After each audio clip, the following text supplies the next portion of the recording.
Greg Lloyd and Kevin Green, they were wired differently, to put it mildly.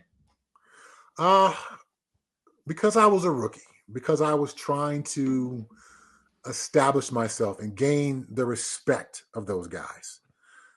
There were lots of games where I didn't feel as if I was playing hard enough or playing physical enough or using my helmet enough because I didn't have a ringing headache by the end of the first quarter.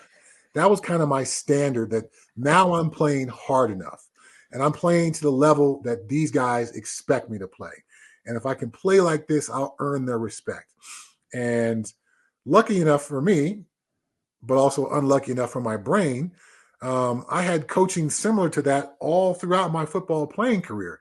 So in my closet at my parents' house, up until my mom started shipping my stuff to me once I had a house as an NFL player, my closet was littered with bent face masks and broken helmets that I had as a source of perverse pride. I see it as perverse now. Back then, it was just pride. This is how hard I play. This is how hard I go. I break helmets. I bend face masks. I bend metal by hitting people with my face. And of course, now I recognize the absolute stupidity of that. But that's that kind of that mindset that Greg and Kevin taught me. This is how we play this game. We are part of a very privileged few to be Pittsburgh Steelers.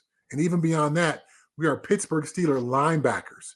We are literally the kings of this whole thing as far as elevated positions on this most historic franchise. You know how many Hall of Famers have played this position? You know how lucky you are to be in this room, kind of thing. So yeah, I had to go out and uphold that and try to find ways to impress them with how hard I went.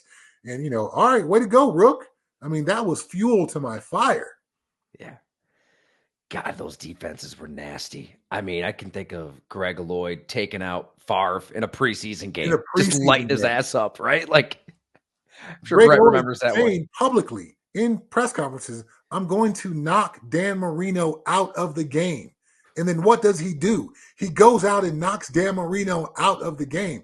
So I know that kind of thing is definitely no longer part of football.